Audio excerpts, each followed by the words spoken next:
जय श्री राम दोस्तों। Bank Nifty के ईओडी एनालिसिस के वीडियो में आप सभी लोगों का स्वागत है। जैसा कि 2 दिन पहले बोला था कि इस मंथली की जो एक्सपायरी है वो एकदम म्यूटेड रहने वाली है, बट वो आज कुछ ज्यादा ही म्यूटेड हो गई। तो इस मंथली एक्सपायरी को अगर आप लोगों ने पुराना वीडियो नहीं भी देखा था तो हम लोग कैसे समझ सकते थे कि आज एक्सपायरी में कुछ नहीं होगा और आज की एक्सपायरी की वजह से आने वाले कॉन्ट्रैक्ट में क्या एक्सपेक्ट कर सकते हैं। तो आइए वीडियो देखते हैं। तो ये दोस्तों बैंक निफ्टी का कंटिन्यूस कॉन्ट्रैक्ट का डेली चार्ट और एक्सट्रीमली नैरो कैंडल और नॉन ट्रेंड डे जैसा and below average volume. So मतलब जो बायर्स हैं they are not stepping in, but sellers भी जो हैं वो ऊपर से पैसिव सेलिंग कर रहे हैं, but they are not able to push the prices down.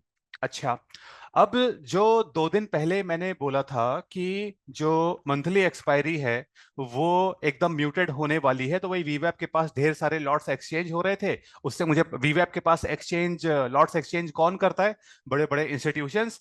तो एक्सपायरी जब मंथली एक्सपायरी पास में आ रही है और बड़े बड़े लॉट्स वीवैप के पास एक्सचेंज होने लग गए तो मुझे समझ में आ गया कि एक्सपायरी के दिन कुछ खास नहीं होने वाला। They don't have any directional conviction and since they have started to square off their position, इसका मतलब वो कुछ कैरी भी नहीं कर रहे खास और बस अपनी पोजीशन को बैलेंस कर रहे हैं। तो अब सिंस वो अपनी पोजीशन को बैलेंस कर रहे थे, एकदम बैलेंस्ड सी एक्सपायरी हो गई। और अगर ये मॉर्निंग के मूव को हटा दिया जाए तो पूरे दिन का जो मूव था लगभग लगभग 100 पॉइंट्स भी नहीं था। इस पीक को भी कंसीडर कर ले तो भी 100 पॉइंट्स भी नहीं था। तो ऑप्शन बायर के लिए आज का मार्केट जो था वो एकदम स्ट्रिक्ट नो नो था। अब इस चीज को दोस्तों अगर जस्ट मान लीजिए कि आपने 2 दिन पुराना वीडियो अगर नहीं भी देखा था तो कैसे पकड़ सकते थे, तो मैं आप लोग को दिखाता हूं टीपीओ चार्ट में। तो ये दोस्तों बैंक निफ्टी का टीपीओ चार्ट डेली प्रोफाइल है। इसमें अगर आप ध्यान से देखो तो मार्केट जो भी है ना, खुला, पीओसी के पास आया, पीपीओसी के पास आया और तुरंत ऊपर की तरफ भागा और उसने प्रीवियस वैल्यू को रिजेक्ट किया, प्रीवियस बैलेंस को रिजेक्ट किया। तो दिमाग में एक थॉट आया कि शायद जो मार्केट है वो अपट्रेंड कर सकता है। अपना पहला ट्रेड भी कॉल साइड का था और मैं आपको बता देता हूं मैंने यहाँ पे टॉप पर बाई किया था। तो यस ऑफ कोर्स उसमें स्टॉप लॉस हिट हुआ, ये कांड अपन ने किया था। अब ऊपर जाने के बाद क्या हुआ कि मैं अभी आप लोग को ऑर्डर फ्लो के चार्ट में दिखाऊंगा कि जो बायर थे ना, बड़े बड़े बायर जो पोटेंशियली मार्केट को ऊपर की तरफ ले जा सकते थे, वो यहां पर एब्जॉर्ब हो गए। एंड बाय द वे ये कैंडल स्टिक्स जो ट्रेड करते हैं और वो जो प्राइस एक्शन ट्रेडर्स हैं उनकी औकात के बाहर की चीज बोल रहा हूं मैं, ठीक है? तो ये भले उनको समझ में आ जाएगा, अभी जब ऑर्डर फ्लो पे दिखाऊंगा तो आपको समझ में आ जाएगा कि प्राइस एक्शन ट्रेडर्स कितने लिमिटेड होते हैं। एनीवेज, तो यहां पर एक उम्मीद सी बनी हुई थी, वन टाइम फ्रेमिंग चल रही थी, डी पीरियड इनसाइड पीरियड था, तो मुझे लगा ब्रेकआउट होगा, बट वो ब्रेकआउट तो नहीं हुआ और यहां पर वन टाइम फ्रेमिंग ओवर हो गई। तब मुझे लगा कि कांड हो गया और मार्केट आज ट्रेंडिंग नहीं करने वाला। और फिर उसके बाद 2 दिन पहले जो बोला था वो भी याद आ गया। तो फिर बस मार्केट जब इतनी नैरो रेंज में रह गया तो अपन ने भी फाइट मारना बंद कर दिया। लास्ट मोमेंट में जब ये के पीरियड में नीचे की तरफ भागा और थोड़ा सा रिलेटिवली हाई वॉल्यूम के साथ भागना शुरू किया, तो मुझे लगा कि शायद एक डाउन मूव आ रहा है, डाउन मूव आ रहा है, बिकॉज स्ट्रक्चर में थोड़ी सी वीक मनी इन्वॉल्व थी। तो मुझे लगा डाउन मूव आ रहा है, तो एक लास्ट मूव पार्टिसिपेट किया, उसमें पैसा नहीं बना, बंद कर दिया। और दोस्तों आज एक बहुत बड़ा लेसन भी सीखा, और लेसन वो ये था कि क्लॉक के अगेंस्ट बीटीएसटी नहीं लेना है। जो क्लॉक थी उसने बोला था कि कॉल साइड का बीटीएसटी मतलब लेना है, लेकिन मैं क्लॉक के अगेंस्ट जाके पुट साइड का बीटीएसटी लिया और बीटीएसटी में भी लॉस खाया, मॉर्निंग के ट्रेड में भी लॉस खाया। अपन ने हाथ बंद करके साइड में रख दिया। अब मैं आप लोगों को दिखाता हूं दोस्तों ऑर्डर फ्लो में कैसे अपन को अर्ली मॉर्निंग में ही पता चल गया था कि अब ट्रेंड शायद कंटिन्यू नहीं हो पाएगा। तो सबसे पहले तो ये देखो ओपनिंग कैंडल में ही ये बड़े बड़े लॉट एब्जॉर्ब हुए। मैंने कहा ठीक है वही एरिया है ये जहां पर बड़े बड़े लॉट्स कल एब्जॉर्ब हो रहे थे और 2 दिन पहले एब्जॉर्ब हो रहे थे। फिर यहां पर सेलर्स एब्जॉर्ब हो गए। मैंने कहा अच्छा, अब सेलर्स एब्जॉर्ब हुए और फिर वो लक्ष्मण रेखा को क्रॉस कर गए। तो लक्ष्मण रेखा को जैसे वो एग्जॉशन करते हुए क्रॉस करते हैं तो मुझे समझ में आ जाता है कि मार्केट बुलिश होने वाला है। अब यहां पर देखो बड़े बड़े नंबर्स, ये 4,500 लॉट इधर पर एब्जॉर्ब, ये 5 मिनट की कैंडल है। 4,500 लॉट किसी ने मारे, एब्जॉर्ब हो गया। फिर उसने फिर से फाइट मारी, 1,800 लॉट मारे, फिर 1,800 लॉट मारे, एब्जॉर्ब हो गया। यहां तक मैं बैठा हुआ था, यहां तक मैं बैठा हुआ था, कुछ नहीं कर रहा था। लेकिन फिर जब वो थोड़ी सी मटर करके 1,500 लॉट 1,100 लॉट आए जा रहे थे, फाइट आ रही थी, फिर ये जब ये 4,500 के बाद फिर से 5,000 लॉट किसी ने मारे, और 5,000 के नीचे देखो कितने, 2,500 और ये 3,000 लगभग। तो जब ये इस छोटे सी प्राइस रेंज में 8,000 lot market order by side के किसी ने मारे, तो फिर अपन ने बाय किया कहां पर, टॉप पर। और ये बाय करके फिर फंस गया था मैं। एनीवेज फिर स्टॉप लॉस लिया और फिर जब मैंने देखा कि इतने बड़े लॉट्स मारने के बाद भी अगर मार्केट ऊपर नहीं जा पा रहा है, तो यहां से लेकर ये लक्ष्मण रेखा के बीच में जो डिस्टेंस है हार्डली 130 पॉइंट्स की, 130 पॉइंट की रेंज क्या ही ट्रेड करेंगे, इसलिए पूरे दिन में शांत बैठा रहा। मुझे एक बार लगा कि शायद कहीं पे तो रेंज को नीचे की तरफ ब्रेक कर रहे हैं, बट फिर पूरे दिन में उन्होंने कुछ नहीं किया। तो जो फाइट है ना दोस्तों, वैसे हाइंडसाइट में बोलो तो यहीं पे खत्म हो गई थी, बट हाइंडसाइट में वैसे जब ये 4,500 लॉट मार के और फिर ये 1800 और यहां पर भी 1000 है, तो 4,500 इधर पे, लगभग 4,400 4800 यहां पर मारने के बावजूद जब वो मार्केट को ऊपर नहीं ले जा पाए, तो फिर मुझे लगा कि गड़बड़ है, कुछ तो गड़बड़ है दया। और फिर जब ये 5,000 और ये 8,000 लॉट मार के भी जब वो मार्केट को ऊपर नहीं ले जा पाए, और यहाँ पे by the way volumes in candle में तगड़ा आया होगा, कैंडलस्टिक ट्रेडर यहां पर हैप्पी हुआ कि अरे तगड़े वॉल्यूम की कैंडल आई, इतना बड़ा वॉल्यूम, देख मार्केट कंटिन्यू करेगा। मार्केट ने कंटिन्यू करवा दिया उसको। सो ये ऑर्डर फ्लो की खूबसूरती होती है। अब दोस्तों आने वाले टाइम में अपन लोग क्या एक्सपेक्ट कर सकते हैं, तो अगेन वंस अगेन कैंडलस्टिक से दूर रहेंगे अपन लोग और टीपीओ चार्ट में देखेंगे। तो आज कॉन्ट्रैक्ट रोल ओवर हुआ होगा थोड़ा बहुत, मंथली में बिंदास वन टाइम फ्रेमिंग अप है, तो वी आर बुलिश। वीकली में भी वन टाइम फ्रेमिंग अप है, वी आर वेरी बुलिश।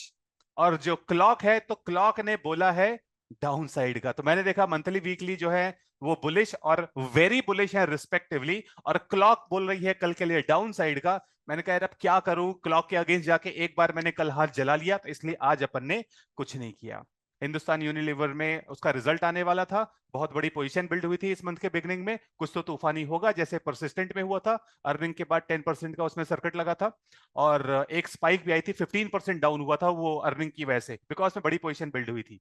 तो ये सब पता चल जाता है। एनएससी की वेबसाइट जिंदाबाद, जिसको यूज करना आता है, नहीं तो बाकी लोग तो कैंडल स्टिक्स में तो उनकी जिंदगी बीत ही जाती है। एनीवेज, तो जैसी पोजीशन बिल्डिंग परसिस्टेंट में हुई थी, वैसे ही पोजीशन बिल्डिंग इस एचयूएल में, हिंदुस्तान यूनिलीवर में और एलटीआईएम में हुई है, और दोनों के जो रिजल्ट्स हैं वो पुअर आए हैं। तो कल मार्केट जिस भी तरफ जाएगा, हाँ ये ध्यान रखना कि पुअर रिजल्ट आया है तो जरूरी नहीं है कि मार्केट नीचे जाए।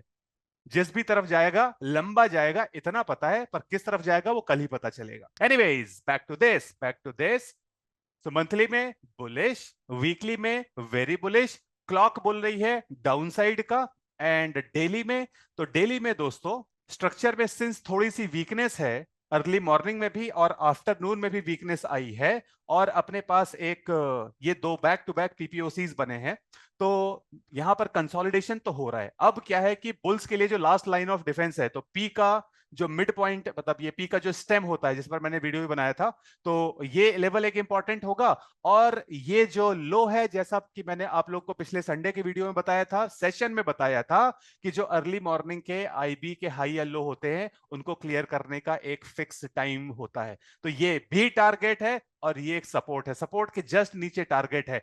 क्लॉक बेरिश है, इसका मतलब क्या हो सकता है, कैंडल स्टिक्स में दिखा देता हूं। पर संजीव अभी तो तुम कैंडल स्टिक्स वालों को गरिया रहे थे। हाँ, लेकिन टारगेट्स आप लोग को इसी में समझ में आएंगे, भले ही आप मेरी बात सुन के कैंडल स्टिक्स छोड़ के मार्केट प्रोफाइल पे आओ या ना आओ, लेकिन वीडियो देखने अगर आ रहे हो, कमेंट करते हो, अपना फीडबैक देते हो, क्या इंप्रूव करना है, क्या इंक्लूड करना है, तो मेरी भी रिस्पॉन्सिबिलिटी बनती है कि आप एटलीस्ट खाली हाथ ना जाओ। तो कल का जो दोस्तों फर्स्ट 1 आवर का टारगेट, पहले 1 घंटे का टारगेट है 48,000। अगर ये फर्स्ट 1 आवर में आया तो आया, एल्स कोई बात नहीं। इसके बाद एक्सपेक्टेशन क्या है, mostly upside, because monthly weekly को देख के मोस्टली अपसाइड। और एक जैसे लॉन्ग टर्म मनी होती है, एक शॉर्ट टर्म मनी होती है, एक और स्पेशल टाइप ऑफ मनी होती है जिसको मैं शार्क मनी बोलता हूं।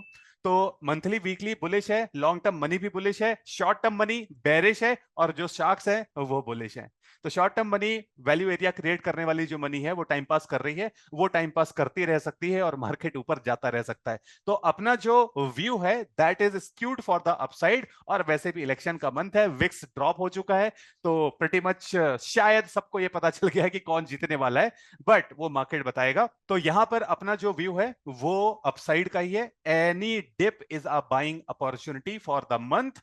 सो इसलिए कल यहां पर ये target, I will not be expecting कि ये आर पार करके निकल जाए, लेकिन एचयूएल बड़ी कंपनी है, उसके रिजल्ट से अगर फर्क पड़ गया, और एलटीआईएम तो ठीक ठाक है, और एक्सिस बैंक का रिजल्ट आज आया है, उससे अगर कोई फर्क पड़ गया और नीचे की तरफ झटका आ भी गया, तो आई वुड एक्सपेक्ट मार्केट को पलटने का।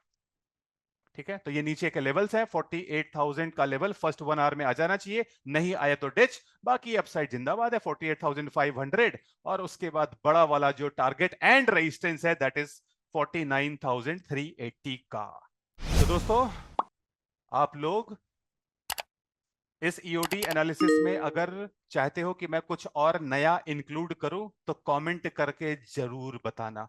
और निफ्टी को छोड़ के, निफ्टी मेरे को बहुत बोरिंग लगता है, अपॉलॉजीज फॉर दैट। निफ्टी को ऐड करने के बजाय कुछ और अगर ऐड करना हो तो बता देना। अगर जो मेरे एफएनओ स्टॉक्स के ट्रेड है वो डिस्कस करने हो तो वो बता देना। बाकी जो स्मॉल अकाउंट का अपडेट है बहुत जल्दी आएगा। I was very close to hit a milestone today, but आज लॉस कर दिया अपन ने तो अब वो माइलस्टोन शायद हिट होने में थोड़ा सा टाइम लग जाएगा। तो एक माइलस्टोन वो हिट हो जाए दिखाने लायक, और फिर उसके सारे जो ट्रेड लॉग्स हैं और ट्रेड बुक का स्क्रीनशॉट, आप लोग को पूरा का पूरा ट्रेड लॉग और हर दिन की ट्रेड बुक का स्क्रीनशॉट आप लोग को मैं प्रोवाइड करवा दूंगा, सो दैट कि सारे के सारे ट्रेड्स आप वेरीफाई कर सको। और दोस्तों, अगर आप लोग को बैंक निफ्टी के market profile and order flow के इंट्राडे अपडेट्स चाहिए तो मेरे टेलीग्राम चैनल में चले आना। I will see you in the next video.